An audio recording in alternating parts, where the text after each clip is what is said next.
Hello दोस्तों, कैसे हो सभी। उम्मीद करता हूँ सभी अच्छे होंगे और सभी को गुड इवनिंग। और आज अपन लोग नया टॉपिक स्टार्ट करने वाले हैं। जैसे कि अपन लोगों ने कल आपको बताया था कि हम लोग कल इवनिंग 6 o'clock नया टॉपिक स्टार्ट करने वाले थे। हालांकि कल का अपना डिले हो गया था, कल किसी फंक्शन के अंदर हम बिजी थे तो हम वीडियो अपलोड नहीं कर पाए। आज यानी 2 अक्टूबर है और आज लाल बहादुर शास्त्री जयंती भी है, गांधी जयंती भी है। तो आज अपन लोग नया टॉपिक स्टार्ट करते हैं। नाम है टॉपिक का ह्यूमन हेल्थ एंड डिजीज़। ठीक है, इस टॉपिक से बहुत ही अच्छे अच्छे क्वेश्चंस बनते हैं। आप लोग प्रीवियस ईयर के क्वेश्चन सॉल्व करते होंगे तो आपको पता होगा कि कितने अच्छे अच्छे क्वेश्चंस इस टॉपिक से आए हुए हैं और बहुत ही ज़्यादा क्वेश्चन इस टॉपिक से आए हुए हैं, है ना। तो अपन को भी उसी के अकॉर्डिंग इस टॉपिक को थोड़ा सा डीपली पढ़ना, थोड़ा सा अच्छे से पढ़ना है। एक बात और मैं आपको कहना चाहूँगा, ये टॉपिक मैं आपको पीडीएफ से पढ़ाऊँगा और ये पूरी पीडीएफ आप लोगों को मैं सेंड कर दूंगा। ठीक है, तो ये टेलीग्राम चैनल के ऊपर सेंड हो जाएगा। अपने जो टेलीग्राम चैनल है वो दो चैनल है अपने टेलीग्राम के अंदर। एक तो बायोकेम एससी सर का और एक जनरल साइंस वाला है। तो बायोकेम एससी सर के अंदर भी मैं जनरल साइंस की लिंक प्रोवाइड करवाता रहता हूँ, तो आप कोई सा भी एक चैनल ज्वाइन कर लो। दोनों के अंदर आपको डिजीज वाले जो पीडीएफ हो वो पूरी आप लोगों को मिल जाएगी। ठीक है ना। तो आज हम लोग स्टार्ट करेंगे भैया ह्यूमन हेल्थ एंड डिजीज़ वाला चैप्टर। और आज आप लोग पढ़ेंगे इसके अंदर बैक्टीरियल डिजीज यानी कि जीवाणुजनित रोग। अच्छा, इससे पहले अपन लोग ये भी तो पढ़ते हैं कि संक्रामक रोग क्या होता है, असंक्रामक रोग क्या होता है। तो नॉर्मली मुझे लगता है आप लोग कहीं ना कहीं ये तो जान गए होंगे। संक्रामक रोग वो रोग होता है जो एक पर्सन से दूसरे पर्सन के अंदर फैल जाता है, चाहे वो उसके कंटामिनेटेड ऑब्जेक्ट यानी संक्रमित वस्तु को छूने से, उसके संपर्क में आने से, उसके बेड शेयर करने से, उसके ऑब्जेक्ट को शेयर करने से। तो वो डिजीज जो होती है वो इन्फेक्शियस डिजीज इसको अपन लोग बोल सकते हैं, या फिर उसको संक्रामक बीमारी अपन इसको बोलते हैं। ठीक है ना। सेकेंड थिंग आती है असंक्रामक बीमारी। इसके अंदर अपन लोग ये समझते हैं कि एक इंसान से या एक पर्सन से दूसरे पर्सन के अंदर वो बीमारी नहीं फैलती है। तो नॉर्मली इस बीमारी के अंदर आपको कैंसर याद रखना है। कैंसर जो होती है वो असंक्रामक बीमारी होती है और एड्स जो होता है वो संक्रामक बीमारी होता है। तो आपको कैंसर वाला टर्म्स याद रखना है। तो आज हम लोग स्टार्ट करने वाले हैं बैक्टीरियल डिजीज यानी कि जीवाणुजनित रोग। तो इससे पहले अपन लोग ये डिजीज स्टार्ट करें, कुछ जीवाणुओं के बारे में अपन लोग थोड़ा सा जान लेते हैं, क्योंकि जैसे मैंने कहा था टॉपिक अपन थोड़ा सा अच्छे से पढ़ेंगे इसको और बहुत अच्छे से कवर करने वाले हैं। ऑलरेडी मैंने पहले भी ये टॉपिक आप लोगों को पढ़ाया था, लेकिन ये जो अपना नया बैच है इसके अंदर मैं फिर से इस टॉपिक को इंक्लूड करना चाहूँगा। और जिस तरह से आप लोगों का सीक्वेंस बना हुआ है, मैं नहीं चाहता वो सीक्वेंस आप लोगों का टूटे, तो मैं आपको ये फिर से पढ़ाऊँगा। ठीक है ना। और तो इसको आप लोग अच्छे से पढ़ना है, अच्छे से देखना है। पीडीएफ आप वहाँ से डाउनलोड कर लेना, बिल्कुल कोई डाउट नहीं है इसके अंदर, कोई भी इशू नहीं होना चाहिए। और आपको ये नोट्स नहीं लिखने, मैं आपको डायरेक्ट पीडीएफ सेंड कर दूंगा। तो दोस्तों पहले अपन लोग बात करते हैं बैक्टीरियल डिजीज़ के अंदर। तो बैक्टीरिया जीवाणुजनित रोग जिसको अपन लोग बोलते हैं, तो इसको कुछ बेसिक सी बातें जो अपन लोग जान लेते हैं। जीवाणु विज्ञान यानी कि माइक्रोलॉजी अपन इसको बोलते हैं। ठीक है ना। तो याद रखना उसके जनक कौन है, एंटोनी वॉन लीवेनहॉक। बच्चों याद रखना कौन है, एंटोनी वॉन लीवेनहॉक। तो जीवाणु विज्ञान के जो पिता है वो कौन होते हैं, एंटोनी वॉन लीवेनहॉक को माना जाता है। आप लोगों को जब मैं पढ़ाया था तो माइक्रोलॉजी के फादर ऑफ माइक्रोलॉजी मैंने आप लोगों को बताया था जब मैं आपको सेल यानी कोशिका पढ़ाया था। कोशिका का भी मुझे याद है फर्स्ट लेक्चर था वो अपना, जब मैं जीवित कोशिका की खोज के बारे में बता रहा था। और जीवित कोशिका की खोज भी किन्होंने की थी, एंटोनी वॉन लीवेनहॉक ने की थी। मैंने आप लोगों को यह भी बताया था कि इन्होंने बैक्टीरिया यानी कि जीवाणु, स्पर्म यानी शुक्राणु, प्रोटोजोवंस और साथ ही साथ आरबीसी की खोज की थी। तो मैंने इसी के अंदर आप लोगों को ये लिखाया था फादर ऑफ माइक्रोलॉजी किसको बोलते हैं बच्चों। तो याद रखना एंटोनी वॉन लीवेनहॉक को अपन लोग फादर ऑफ माइक्रोलॉजी बोलते हैं, जैसा कि अपने यहाँ पर भी इसको पढ़ लिया था। तो इन्होंने सबसे पहले जीवाणु की खोज की थी। अब क्वेश्चन आता है कि ये टर्म्स किन्होंने दिया था, जीवाणु जो नाम है वो किन्होंने दिया था। बच्चों याद रखना एहरनबर्ग ने जीवाणु नाम दिया था। ठीक है ना, एहरनबर्ग ने ये जीवाणु नाम दिया था। अब इसके यानी बैक्टीरिया के कुछ इंपॉर्टेंट करैक्टर होते हैं जो केवल और केवल बैक्टीरिया के होते हैं। यानी कि एक चीज आपको मैं और बता दूं, बैक्टीरिया जो होता है वो प्रोकैरियोटिक होते हैं। बैक्टीरिया क्या होते हैं, प्रोकैरियोटिक होते हैं। कैसे होते हैं बैक्टीरिया, जीवाणु क्या होते हैं, प्रोकैरियोटिक होते हैं। तो इनकी जो कोशिका भित्ति होती है वो दृढ़ होती है, कठोर होती है। साथ ही साथ वो किसकी बनी होती है, यूरेमिक एसिड, सॉरी यहाँ पर म्यूरेमिक एसिड आएगा, म्यूरेमिक एसिड एंड पेप्टिडोग्लाइकॉन की बनी होती है। और जब मैं आपको कोशिका के अंदर भी पढ़ाया था कि बैक्टीरिया की जो कोशिका भित्ति होती है वो किसकी बनी होती है, पेप्टिडोग्लाइकॉन की बनी होती है। साथ ही साथ आपको याद रखना म्यूरेमिक एसिड की भी, ठीक है ना। तो ये दोनों ऑप्शन में आपको मिल सकते हैं, या तो म्यूरेमिक एसिड मिल जाएगा या फिर पेप्टिडोग्लाइकॉन, तो आपको खैर याद हो गई, जैसे कि हमने पहले भी इसके बारे में बात कर ली थी। बैक्टीरिया जो होते हैं, जीवाणु जो होते हैं, वो एक कोशिकीय होते हैं, यूनिसेलुलर होते हैं। इनकी जो केंद्रक झिल्ली होती है और केंद्रिका होती है वो इनमें नहीं पाई जाती। साथ ही साथ इनके अंदर किसी भी प्रकार के कोशिकांग नहीं होते, क्योंकि प्रोकैरियोटिक के अंदर ना तो कोशिकांग देखने को मिलती है, ना केंद्रक झिल्ली देखने को मिलती है, और ना ही केंद्रिका, ठीक है ना। अल्प विकसित केंद्रक इनके अंदर होता है। अगर पोषण बात करें तो वो कोशिका भित्ति से डायरेक्टली अवशोषण करके प्राप्त करते हैं, ठीक है, सेल वॉल से डायरेक्टली अब्जॉर्ब कर लेते हैं। इनके अंदर जो श्वसन अंग होता है, रेस्पिरेटरी जो ऑर्गन होता है, वो क्या होता है, मीजोसोम होता है। और मीजोसोम किसके एनालोगस होते हैं, किसके इक्वल होते हैं बच्चों, याद रखना। मीजोसोम जो होता है हमारी बॉडी में जो सेल होती है, यानी यूकैरियोटिक सेल के माइटोकॉन्ड्रिया के समान होता है, क्योंकि यूकैरियोटिक सेल के अंदर श्वसन का काम कौन करता है, याद रखना, कौन करता है, माइटोकॉन्ड्रिया करता है। वहीं अगर श्वसन का कार्य अगर प्रोकैरियोटिक में देखें तो कौन करता है दोस्तों, मीजोसोम करता है। मीजोसोम क्या होता है, मैंने आप लोगों को बताया था, जब कोशिका झिल्ली अंतर्वलन हो जाती है प्रोकैरियोटिक के अंदर, जब कोशिका झिल्ली अंतर्वलित होकर क्या बनाती है, मीजोसोम बनाती है, जो क्या कार्य करती है, श्वसन का कार्य ये करती है। अगर प्रोकैरियोटिक के अंदर यानी बैक्टीरिया की बात करें तो अगर इसके शेप के आधार पर, on the basis of shape, अगर आकृति के आधार पर देखें तो बैक्टीरिया 4 प्रकार के होते हैं। तो कौन कौन से, एक तो होता है गोलाकार, यानी जिनके शेप कैसी होती है, स्फेरिकल होती है, इन्हें अपन लोग क्या बोलते हैं, कॉकस बोलते हैं, ठीक है। सेकंड आती है शलाका रूपी, ठीक है, जिसको अपन लोग क्या बोलते हैं, बैसिलस बोलते हैं, ठीक है, जो रॉड शेप होते हैं। थर्ड आता है स्पाइरल शेप, जिसको अपन लोग सर्पिल आकृति बोलते हैं, जिसको अपन क्या बोलते हैं, स्पाइरल बोलते हैं। एंड फोर्थ आता है कोमा शेप, ठीक है, जिसको अपन क्या बोलते हैं, विब्रियो बोलते हैं। इसी का एग्जाम्पल है विब्रियो कोलेरा, जो कि कोलेरा डिजीज करता है। तो ये अपन को on the basis of shape यानी कि आकृति के आधार पर अपन को पता होना चाहिए बैक्टीरिया जो होते हैं वो 4 प्रकार के होते हैं, ठीक है ना। ये थोड़े से बेसिक है, अपन लोग थोड़ा इसके बारे में जान लेते हैं, उसके बाद अपन लोग बैक्टीरिया डिजीज 1 बाय 1 स्टार्ट करेंगे। नेक्स्ट बात करते हैं अपन लोग पाश्चुरीकरण की बात करते हैं, किसकी, पाश्चुरीकरण, जिसको हम लोग पाश्चराइजेशन बोलते हैं। तो इसकी खोज जो है वो 1866 के अंदर लुईस पाश्चर ने की थी, ठीक है ना। किन्होंने की थी इसकी खोज, लुईस पाश्चर ने की थी। उन्होंने 2 मेथड दिए थे, 2 मेथड बच्चों आपको याद रखना। पहला मेथड की बात करें, इसको बोलते हैं शॉर्ट में LTLM, इसका फुल फॉर्म आना चाहिए। LTLM का मतलब क्या होता है, low temperature long time method, ठीक है। अगर टेम्परेचर कम होगा तो टाइम अपन को बढ़ा देना है ना, तो low temperature long time method. इसके अंदर क्या होता है, अगर अपन लोग दूध को 63.8 यानी 63.8 डिग्री सेल्सियस ताप पर लगभग 30 मिनट तक गर्म करके तुरंत उसको ठंडा कर देते हैं, तो दूध के अंदर जितने भी बैक्टीरिया होते हैं वो सभी के सभी किल हो जाते हैं, मर जाते हैं। तो दूध कैसा हो जाएगा, जीवाणु रहित हो जाता है, ठीक है ना। इससे क्या होता है, दूध जल्दी से खराब नहीं होता है। ओके, तो ये आपको याद रखना, फुल फॉर्म याद रखना, low temperature long time method. वहीं अगर बात करें सेकंड मेथड की, जिसका नाम है HTSM, यानी कि high temperature short time method. Normal सी बात है, अगर टेम्परेचर बढ़ा देंगे तो टाइम अपन को कम लगेगा। इसमें क्या होता है, अगर दूध को 71.7 यानी 71.7 डिग्री सेल्सियस ताप पर अपन लोग लगभग 15 मिनट तक गर्म करके तुरंत उसको ठंडा कर देते हैं, तो इससे भी क्या हो जाते हैं, बैक्टीरिया किल हो जाते हैं, नष्ट हो जाते हैं, ताकि दूध लंबे समय तक बना रहे, खराब ना हो। तो ये 2 मेथड है जो किन्होंने दिया था, लुईस पाश्चर ने दिया था। इसको अपन लोग क्या बोलते हैं, पाश्चराइजेशन यानी कि पाश्चरीकरण बोलते हैं। अब आ जाओ अपन लोग इसके डिजीज के बारे में। तो जीवाणु से होने वाले रोग अपन लोग पढ़ेंगे। पहला डिजीज है आपकी स्क्रीन के ऊपर, टाइफाइड। क्या है, टाइफाइड। बच्चों ये सारे जो नोट्स है वो आपको एज ए PDF के फॉर्म में मिल जाएंगे, आपको टेंशन नहीं लेना है।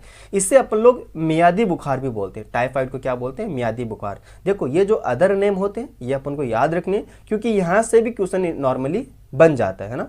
तो इसको अपन लोग क्या बोलते हैं बच्चों, मियादी बुखार अपन इसको बोलते हैं। साथ ही साथ इसको इंटेस्टाइनल फीवर भी बोलते हैं, आर्द्र बुखार भी बोलते हैं, मोती जरा भी इसको बोलते हैं। टर्म्स ये अपन को याद रखना, मोती जरा किसको बोलते हैं, टाइफाइड को ही बोलते हैं। तो रोग कारक क्या होता है, इसका पैथोजन क्या होता है, जो ये रोग डिजीज है वो कोज करता है।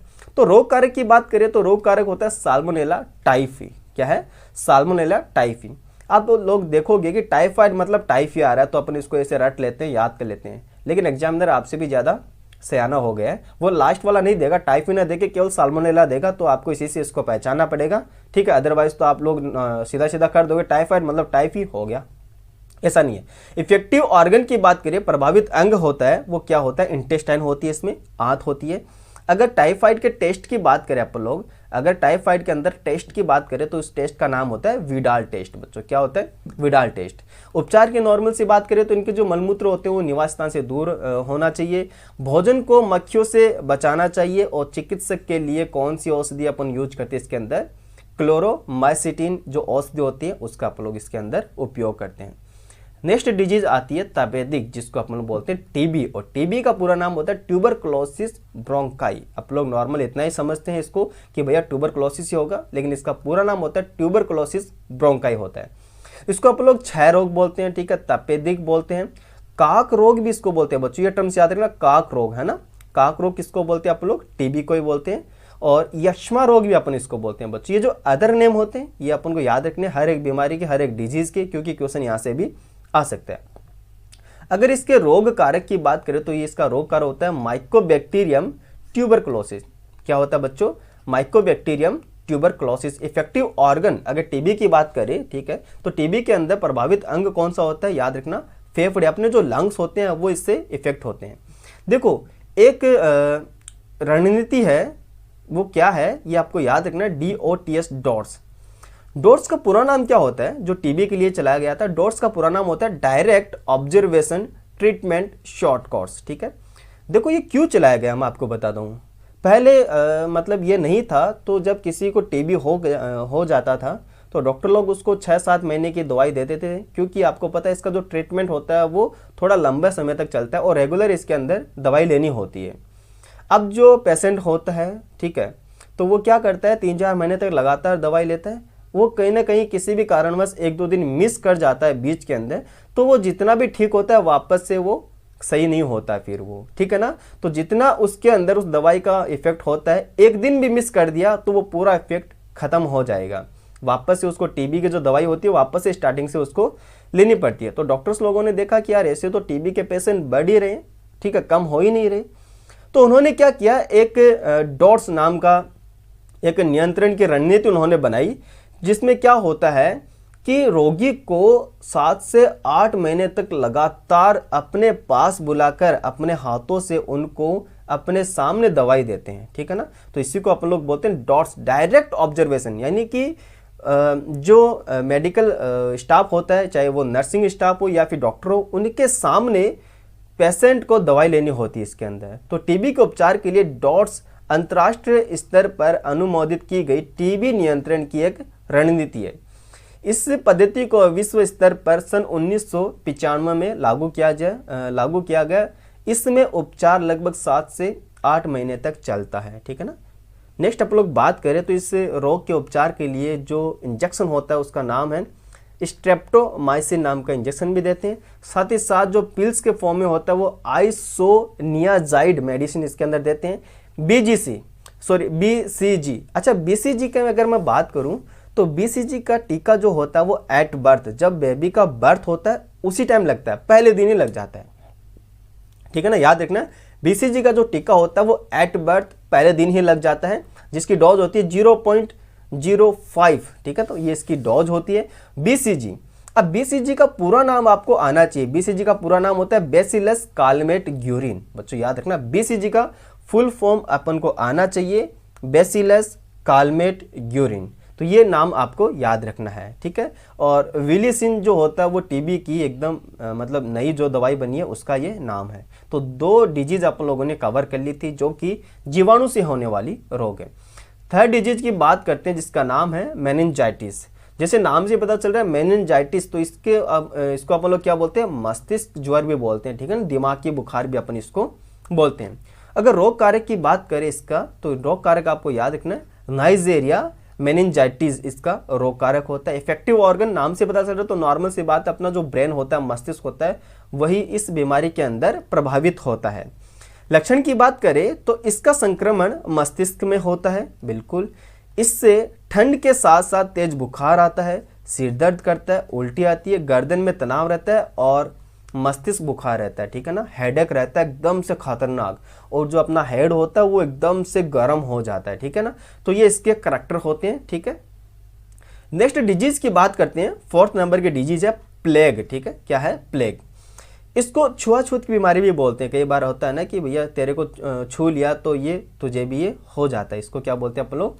छुआछूत की बीमारी भी बोलते हैं, प्लेग को बोलते हैं।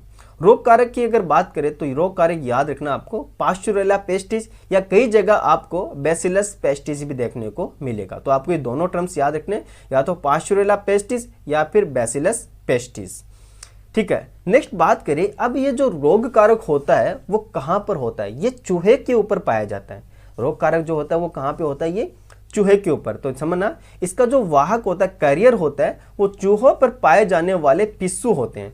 तो पिस्सू के अंदर ये जीवाणु पाए जाते हैं, ठीक है ना। पिस्सू के अंदर ये जीवाणु पाए जाते हैं, और खुद पिस्सू कहाँ होते हैं? चूहे के ऊपर होते हैं। अब जो खतरनाक वाला पिस्सू है, जिनके अंदर इस तरह के जीवाणु पाए जाते हैं प्लेग वाले, उसका नाम आपको याद रखना, जेनोप्सेला केओपिस। बच्चों याद रखना क्या नाम है उसका? जेनोप्सेला केओपिस प्लेग का सबसे भयानक पिस्सू होता है, जो कि आपको पता होना चाहिए प्लेग डिजीज कॉज करता है, प्लेज बीमारी ये फैलाता है। तो प्लेग भैया बहुत ही खतरनाक बीमारी है, आप लोगों को पता है। प्रभावित अंग की बात करें तो प्लेग के अंदर जो ब्लड वेसल्स होती है, जो रुधिर वाहिनिकाएं होती है, वो प्रभावित हो जाती है, ठीक है। इससे क्या होता है, अपने जो टिश्यू वगैरह होते हैं वो डैमेज होना स्टार्ट हो जाते हैं, उनका क्षय होता है, जिससे शरीर पर काले काले चकत्ते से बन जाते हैं। अगर उपचार की बात करें तो इसके अंदर सल्फा ड्रग्स अपन लोग यूज करते हैं। क्या? सल्फा ड्रग्स और स्ट्रेप्टोमाइसिन मेडिसिन का उपयोग करके इसका उपचार किया जाता है, ठीक है ना। तो ये सारी बातें आपको याद रखनी है। नेक्स्ट डिजीज की बात करें, जिसको अपन लोग क्या बोलते हैं? लेप्रोसी बोलते हैं। बच्चों क्या बोलते हैं इसको? अपन लोग लेप्रोसी बोलते हैं। समझना इसके बारे में, इसको अपन लोग हैंसन्स डिजीज बोलते हैं। ये टर्म्स आपको याद रखना बच्चों। क्या बोलते हैं इसको अपन लोग? हैंसन डिजीज, ठीक है ना। और रोग कारक की बात करें तो इसका रोग कारक होता है माइकोबैक्टीरियम लेम्प्री। तो रोग कारक अपन को याद रखना माइकोबैक्टीरियम लेम्प्री, और इसके जो अदर नेम होते हैं, कई बार पूछ लेता है कि भाई हैंसन्स रोग किसको कहा जाता है? तो याद रखना कुष्ठ रोग, जिसको अपन लोग लेप्रोसी बोलते हैं, उसको अपन लोग हैंसन्स रोग भी बोलते हैं। ये कोई जेनेटिक डिजीज नहीं है, ऐसा नहीं है कि अगर पेरेंट्स के अंदर है तो ये डॉक्टर के अंदर भी होगा, ऐसा बिल्कुल भी नहीं है, ठीक है ना। आनुवंशिक रोग ये नहीं होता है। करैक्टर यानी लक्षण की बात करें तो इसमें क्या सिम्टम आते हैं? तो इस रोग से जो टिश्यू होते हैं वो डैमेज होना स्टार्ट हो जाते हैं। ये पॉइंट आपको याद रखना, नेक्रोसिस होना स्टार्ट हो जाता है, शरीर पर चकत्ते प्रकट होने लग जाते हैं, और कोहनी और घुटनों के पीछे एडी और कलाई के अगल बगल की जो नर्व होती है वो प्रभावित होती है, कोहनी के और घुटनों की। साथ ही साथ आपको पता होना चाहिए एडी और कलाई के अगल बगल की जो नर्व होती है, तंत्रिका होती है, वो प्रभावित होती है। और आप खुद सोचो, अगर इस हाथ की सारी तंत्रिकाएं काम करना बंद कर देती है, तो यहाँ पर अगर मैं किसी भी ऑब्जेक्ट को टच करूँ, कोई पिन चुभाऊं या किसी गर्म वस्तु को मैं छू लूं, तो मुझे उसका बिल्कुल भी एहसास नहीं होगा, क्योंकि तंत्रिकाएं तो होती है जो अपन को फील करवाती है, ठीक है ना, जो आवेगों को एक जगह से दूसरे जगह तक लेके जाती है। अगर यहाँ की न्यूरॉन्स ही डैमेज हो गए हैं तो भैया अपन को किसी भी प्रकार का फील या किसी भी प्रकार का अनुभव नहीं होता है। तो नेक्स्ट लाइन यही है, तंत्रिका कोशिका के नष्ट होने के कारण संवेदना शून्य हो जाने से उस भाग का एहसास बिल्कुल भी नहीं होता। ऐसा लगता है कि यार हमारे बॉडी में ये अंग है ही नहीं है। उपचार की बात करते हैं बच्चों। इस रोग के उपचार के लिए अपन लोग MDT देते हैं बच्चों, याद रखना MDT। MDT का मतलब क्या होता है, फुल फॉर्म भी याद रखना। M का मतलब होता है मल्टी, D का मतलब होता है ड्रग्स, T का मतलब होता है ट्रीटमेंट। तो इसके अंदर अपन लोग मल्टी ड्रग्स ट्रीटमेंट यूज करते हैं। मल्टी ड्रग्स ट्रीटमेंट का मतलब एक साथ कई दवाइयों का समूह अपन लोग उस रोगी को देते हैं। तो इसके अंदर 3 मेडिसिन होती है, वो इंक्लूड है। कौन कौन सी? एक होता है डेप्सोन, बच्चों याद रखना, पहली मेडिसिन कौन सी? डेप्सोन। सेकंड है क्लोफाइजिमिन, ठीक है, और थर्ड आती है रिफेमिसिन। तो ये 3 मेडिसिन होते हैं जो अपन लोग उस रोगी को देते हैं ताकि बंदा ठीक हो जाए। ओके, नेक्स्ट अपन लोग बात करते हैं इसके अंदर, नेक्स्ट डिजीज है 6 नंबर की हैजा। नेक्स्ट डिजीज कौन सी है बच्चों? हैजा। हैजा को अपन लोग कॉलेरा भी बोलते हैं। क्या बोलते हैं बच्चों? कॉलेरा। रोग कारक हैजा का होता है विब्रियो कॉलेरी। और इफेक्टिव ऑर्गन की बात करें तो इसके अंदर आंत इफेक्टिव होती है, अपना जो डाइजेस्टिव सिस्टम होता है, पाचन तंत्र जो होता है वो इसके अंदर प्रभावित होता है। कैरियर की बात करें, ये रोग फैलाता कौन है? तो याद रखना ये मक्खी फैलाती है, और साथ ही साथ ये दूषित भोजन और जो दूषित जल होते हैं उससे भी ये फैलता है ना। नेक्स्ट बात करें तो इसके अंदर हमारे बॉडी में क्या होता है, जल की कमी हो जाती है, पानी की कमी हो जाती है। तो निर्जलीकरण यानी कि डिहाइड्रेशन के अंदर अपन किसका घोल देते हैं बच्चों, याद रखना ORS का अपन लोग घोल देते हैं। और क्वेश्चन आया हुआ है ORS का पूरा नाम क्या होता है, ORS का फुल फॉर्म क्या होता है बच्चों, याद रखना ORS का फुल फॉर्म होता है ओरल रिहाइड्रेशन सॉल्यूशन। क्या होता है, ओरल रिहाइड्रेशन सॉल्यूशन ORS का फुल फॉर्म होता है। ओके, नेक्स्ट अपन लोग बात करते हैं, नेक्स्ट डिजीज आती है टिटेनस। क्या है, टिटेनस। नेक्स्ट डिजीज है कौन सी बच्चों, टिटेनस। अगर टिटेनस के अन्य नाम की बात करें, ये इंपॉर्टेंट है बच्चों, टिटेनस का जो अदर नेम होते हैं, ये क्वेश्चन आया हुआ है, लोकजा डिजीज, ठीक है ना, लोकजा। इसके अंदर जो जबड़ा होता है वो झाम हो जाता है, ठीक है, और साथ ही साथ धनुषाकार, अपनी जो बॉडी होती है वो एकदम बेंट हो जाती है, धनुष के आकार की हो जाती है। रोग कारक जो होता है टिटेनस के अंदर वो होता है क्लोस्ट्रीडियम टिटेनी। तो जो रोग फैलाता है उसका अपन को याद रखना, कौन सा बैक्टीरिया है, कौन सा जीवाणु होता है जो ये टिटेनस रोग फैलाता है, क्लोस्ट्रीडियम टिटेनी इसका रोग कारक होता है। इफेक्टिव ऑर्गन, प्रभावित अंग की बात करते तो इसके अंदर तंत्रिका तंत्र प्रभावित होता है, नर्वस सिस्टम अपना इसके अंदर इफेक्ट होता है, ठीक है। नेक्स्ट अपन लोग बात करें, इसका जीवाणु, इसका जो बैक्टीरिया होता है जिसका नाम है क्लोस्ट्रीडियम टिटेनी, वो जंग लगे लोहे या फिर पुरानी वस्तुओं में अधिक पाया जाता है। तभी तो अपन लोग बोलते हैं कि भैया अगर आपको चोट लग जाती है किसी लोहे से या पुराने जंग लगे लोहे से, तो आप तुरंत क्या करते हैं, टिटेनस का इंजेक्शन लेते हैं, ठीक है, जिसको अपन क्या बोलते हैं, ATS बोलते हैं ना। तो वो इंजेक्शन अपन लोग लेते हैं।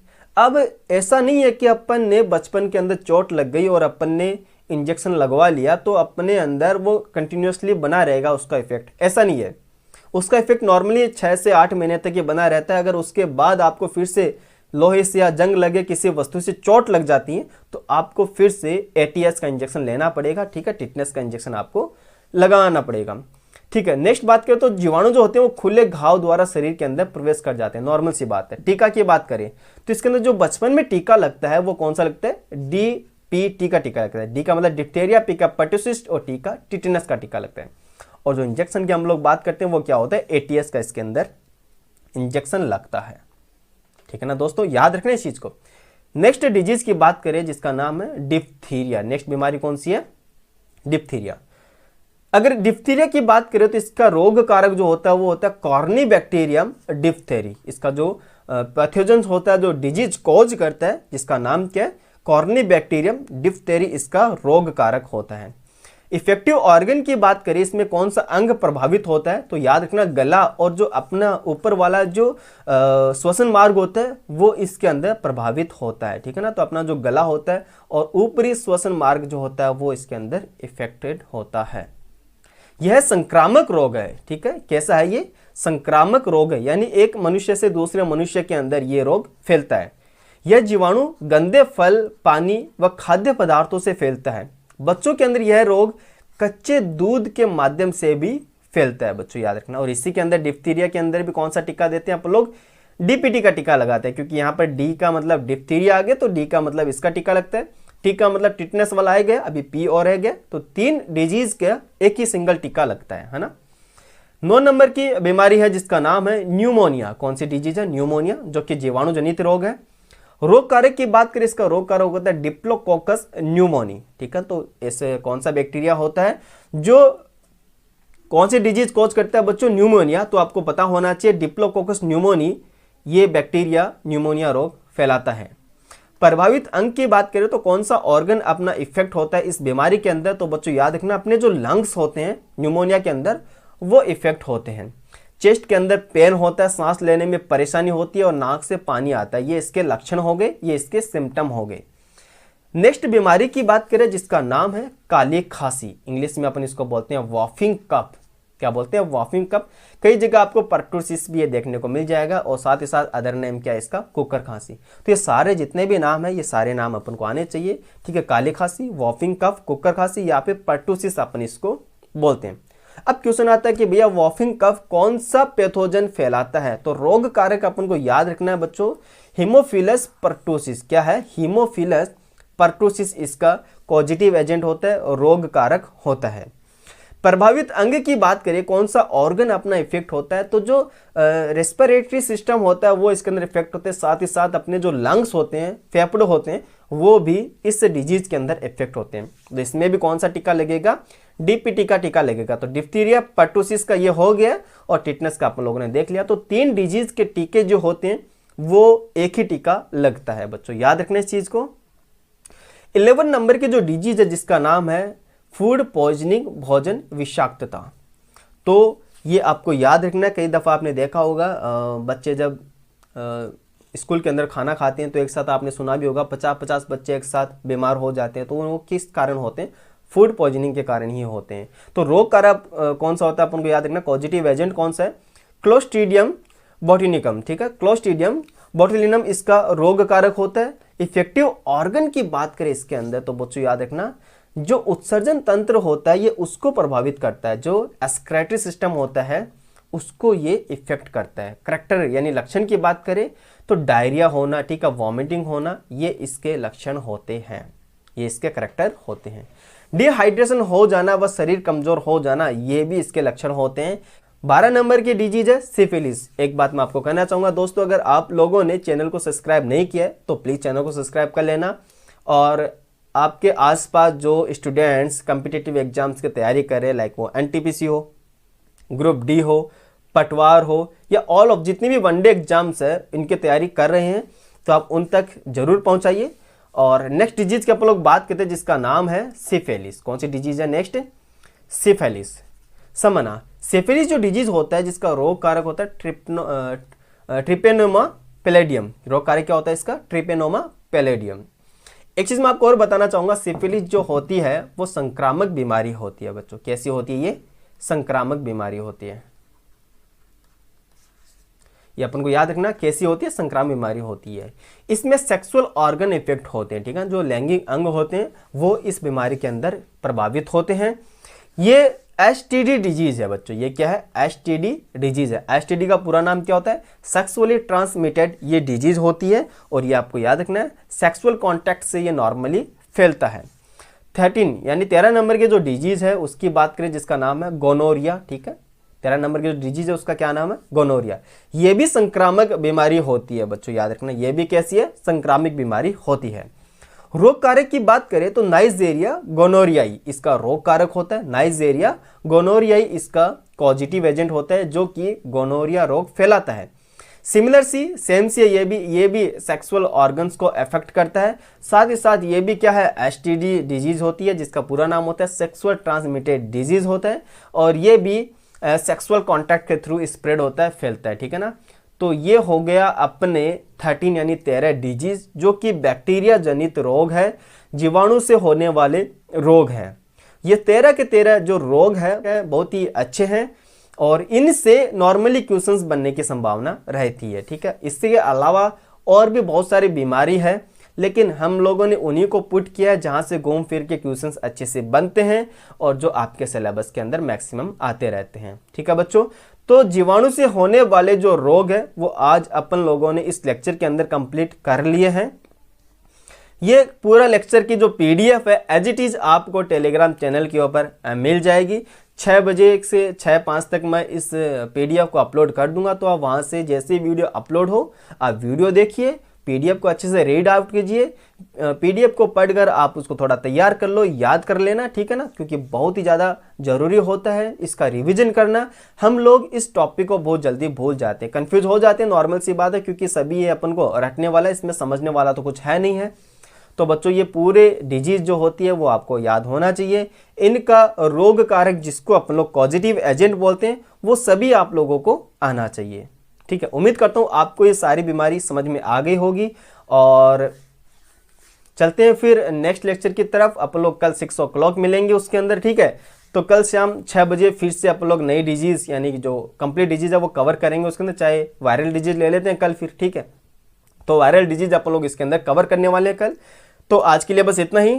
तो चलते हैं फिर, अच्छे से पढ़ाई कीजिए, अच्छे से रहिए और अपना ध्यान रखिए, अपने आसपास भी लोगों का ध्यान रखिए, ठीक है, फैमिली का ध्यान रखिए और बी केयरफुल, है ना, अच्छे से अपन को रहना है क्योंकि कोविड-19 का अभी भी जो प्रकोप है वो कम्प्लीटली बना हुआ है। अभी तक ऐसा कुछ है नहीं कि भैया ये ख़त्म हो गया, ऐसा बिल्कुल भी नहीं है। तो चलते हैं, फिर कल मिलते हैं, तब तक ये thank you so much, bye bye, ध्यान रखना, टेक केयर, टाटा।